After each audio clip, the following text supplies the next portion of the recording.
Hi, this is Mark Koda, and I'm here at Bird's Nest, Toowong, with Emi and Marie. Emi and Marie have been in the hospitality industry in the last 40 years combined. They started Bird's Nest 6 years ago, and here we are today at the third location, Toowong. Today's topic is we're going to talk about two things. How do you scale a restaurant business from one location to more? And the other topic is how do you get a great team on board? When it's not that simple to manage three locations at the same time if you don't have the right people. So Marie, yes, Mark. The question is, how did you guys manage to open up more than one location, knowing that it's not an easy task to do? So can you tell us a little bit more about what's involved and how did you guys go about that from one location to 2 to 3? Yeah, sure, Mark. So I guess the key thing is to get the first one right.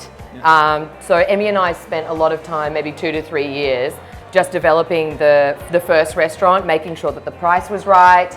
I mean, the first year we were in the red. Because we were passionate about what we wanted to do and we were so scared to up the price. So the first thing was getting the price right, getting the concept right, getting the marketing right, and we got a lot of mentors as well in that first year. And then me being me, I wanted to open the second one in like 6 months, and we got a lot of advice, just hold on, because if you grow too quickly, you'll fail. Don't you think, Emi? What do you think? Yeah, I think so, and getting like the right SOPs and building the first one strongly, as Marie said, I think it's the most important thing. And when was it that we opened the second one? About 2.5 years in. 2.5 years in. Yeah. Okay. That's when the business was really established and we were making good money and we were ready to open the second one. Excellent. So by the time you had your second location, obviously the challenges became different challenges, or just doubled up. It was, what kind of challenges did you go through? Look, to be honest, we were pretty naive. When you open the second one, we just thought, because the first one's so successful, you'll open the doors and in they come. Yeah. And it's not. You have to build up the clientele. You have to do the same thing all again from scratch. And to be honest, I was there in the second one for 4 months and I got really depressed, didn't I, Emi? And I said to Emi, you got to take over because I can't do this anymore. Emi did it for another 4 or 5 months there, and then that's when you realize, okay, like you just got to put in exactly the same amount of effort that you put in the first one. You have to give the same love to the second restaurant all over again. We thought people knew about Bird's Nest, but people knew about Bird's Nest, but they didn't know that we were there at the Valley as well. So we had to put in a lot of money into marketing again and do exactly the same thing. And that's when people started to know, you guys are there at the Valley as well. And that's when we started to get the customers. Speaking of opening up the second location, and knowing that you have to go through the same challenges that you went through with the first one, and knowing that it's not that you can't just expect to open a second location or a third location and expect them to be like, we know Bird's Nest, they're at this location now, we're going to support them over there too. At that location, different demographics, people who have never been there to Bird's Nest, and those who have been, they don't even know that you're there. So obviously marketing was a big aspect of that. Exactly. What would be the biggest tip you would pass somebody if they're planning to open up their second location? I know it sounds really stupid, but have all your SOPs and your procedures in place. Because if you don't have that structure and people don't know what they're doing, everything just goes, honestly, tits up. And I know exactly. When you have these people that come to this store, and then all of a sudden there's a store closer to them, they're going to walk into that store expecting exactly the same from that other store. And if you don't have those strict SOPs and you've got new staff, the people that have come all the way to the second store, they're going to be disappointed because it doesn't meet up to the requirements of the first store. So Emi and our philosophy is that we always want to have warm, friendly service with consistent, fresh produce. Because consistency is always what drives the customers back. Yeah. They know that you come today, you come tomorrow, you come in 6 weeks' time, you're going to get the same thing. Yes. Because you know that's one of the biggest problems I think in hospitality is the chef changes, and then you'll get a different quality thing. Whereas what we realised very way early in the beginning is that the reason we go back to places is because it's consistent. That's why your G&G is successful. That's why those sort of places are successful is because you go to this store, that store, that store. You order the nachos here, you order the quesadilla here. Whatever you order, you're going to get the same thing at the same consistency. Yes, and that's what we're trying to bring to business. I believe this is the most important thing that any business owner, not just restaurants, they should be focusing on that sort of aspect of their business style. And the other question is, you have your systems, your records, your guidelines. How do you put it together? Is it hard to put these guidelines together, or I suppose where do you go it's from building it day by day. We just revise every day, and then if we need to make any changes, like the first 6 months of opening the business, we changed things around every day until we got better and better. And then we were actually lucky enough because we had the commercial kitchen before we opened the second restaurant. So all the food was produced there and was then sent to the first restaurant and the second restaurant. So all the food was consistent. And we had a good system at the commercial kitchen. And that's why it was so easy to open the second one and now the third one. Okay, yes. And that's where you were building up your guidelines and systems. Yeah, exactly. And I think now, Mark, with technology and stuff and so forth, it's made it really easy. We have like a group Dropbox, and then we all share our policies and procedures. We have one for each restaurant, and then we have a shared one.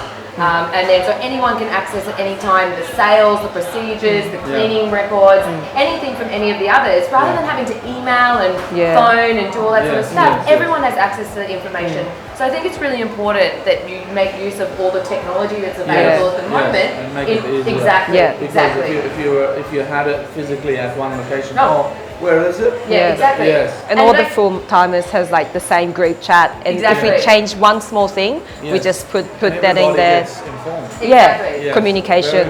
Very good. Menu consistent, because sometimes how you've got hot dogs in one location and burgers in one. Do you find that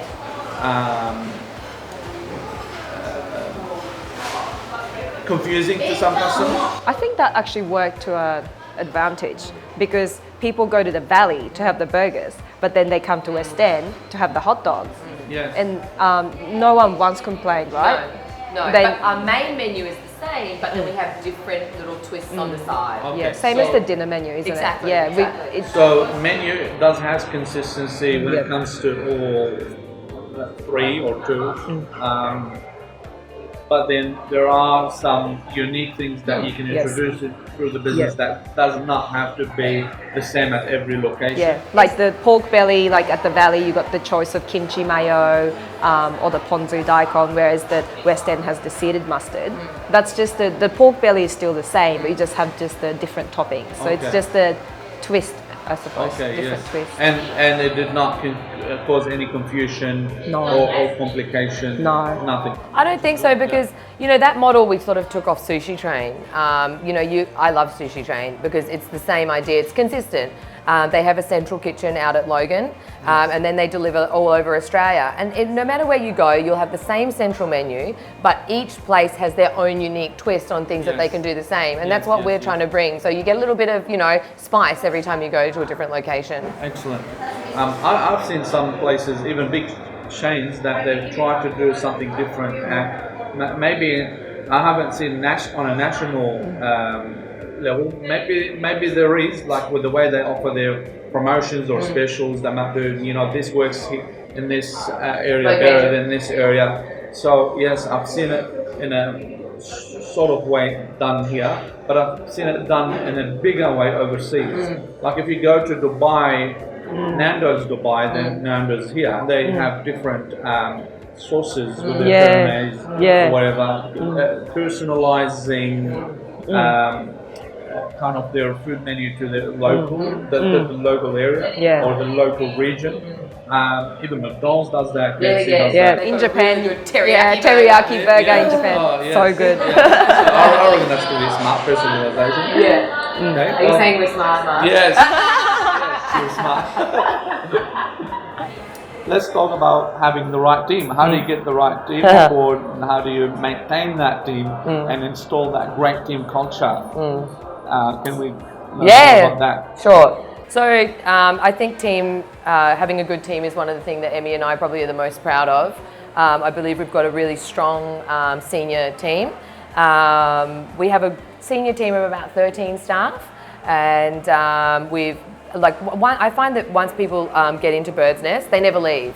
So even our casual staff, we've got a really low turnover rate. Most of the staff, they'll start with us in first year uni, and then they'll stay with us even till like their first year when they graduate, because they're so loyal to staying with us. Yes. And look, Emi's more HR than I am. She's mother caring. With me, I'm a bit more, but but I mean, look, we have a fun work environment. There's strict rules that everyone has to abide by. But apart from that, coming to Bird's Nest is about having a good time, but delivering a consistent product and abiding by our rules at the same time. So why do you believe they stay? What attracts them? So what we do is, rather than hiring a senior staff who's got a lot of experience in hospitality, we hire the younger people with not too much experience, but then we train them. And I think that's how they sort of work together with Bird's Nest, and they grow with Bird's Nest as well. So I think that's like the difference. So kind of I've heard of this technique before, but in a different way. If you're not happy with the way that your staff do things, the best way is to hire new staff, and then you be the one to mentor them. Yeah. Don't pass them to an old staff member, because they're just going to teach them the old way, that's the reason you've hired them, because you have new ways of doing things. Exactly. And you don't want a staff member to say, we've never done this before, why do we want to do this that way now? You don't want to be questioned or biased. And it's always good, what's that saying? You can't see the forest for the trees. Sometimes it's always good to get someone from the outside, and they've got fresh eyes. When you've been doing the same thing every day, day in, day out, you can't see that there's a better way. And Emi and I have a philosophy. When we first started out, we'd always fight about things. Like, I'd be like, I want to do this way, and she'd be like, I want to do it that way. And until you do something, you don't actually know what's going to be better. So what the philosophy, and I have the philosophy of Bird's Nest, and I think all our staff take it on board, is that just give it a go. Yes. So say if like Emi wants to put the butter on the right and I want to put the butter on the left, we'll do 1 week with the butter on the right, we'll do 1 week with the butter on the left, see which is better. Do you know what I mean? And we just try it, Or we'd fight about doing the hot dog promotion at 11 o'clock, and we'll go, I don't want to do that, and then I'll go, but let's just give it a go. And we'll give it a go, and if it works, it works, great. And no one gets hurt. And I think all our staff have really taken that philosophy on board. Yes. No hard feelings. No hard feelings. Yeah, exactly. No hard feelings. Yes. Well, that's great. What else we could talk about when it gets to team building and maintaining team loyalty to the brand and to the business? I think that spending a lot of time with your senior staff is always important. Give them empowerment. We've got a lot of the senior staff, they're still young though, early 30s, coming up with ideas for the menu, and then it gives them like a confidence when it actually goes onto the menu. So we do a lot of things like that, coming up with new ideas, and we've done some group training as well, especially coming from an environment where a lot of people don't speak English. We hire a lot of multicultural people. It's always important to spend a lot of time, sitting down together, even just drinking, having a beer, having a meal together. And people from Malaysia or people from Indonesia or people from Japan, learning to all communicate together.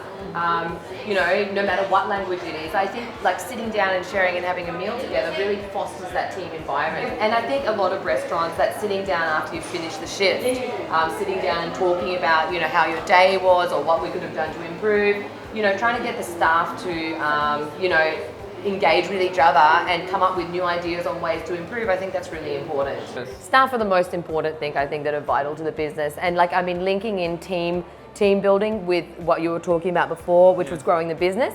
If you want to grow, you have to let go.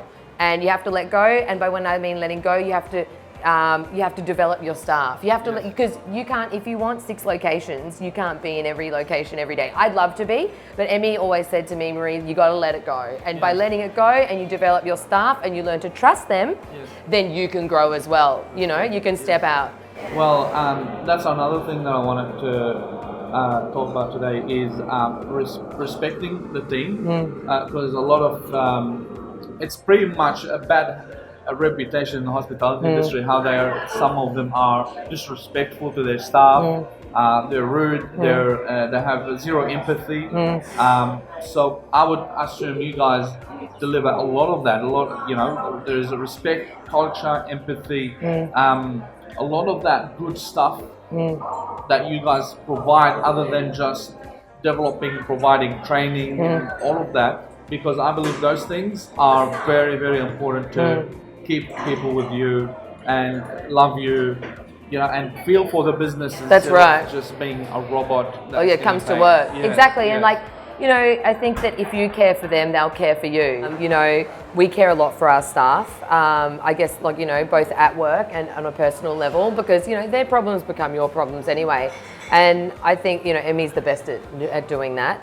But when you do care for them in their personal life and their work life, you get a good work-life balance. And, we've got as I said before, we've got such a great work environment. People don't tend to leave. And not only that, we have hardly any sick days. Most workers, they'll use up their 10 annual leave sick days a year.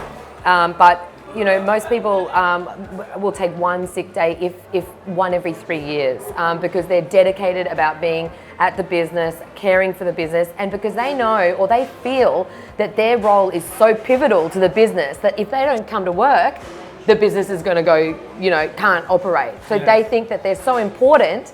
Well, they are important, but they believe that they're so important, they don't want to have a sick day. And I think that's really important, and that's like what the team environment that we've tried to create. Excellent. Well, I believe that's all about it for today. Thank you very much, Mark. Thank you.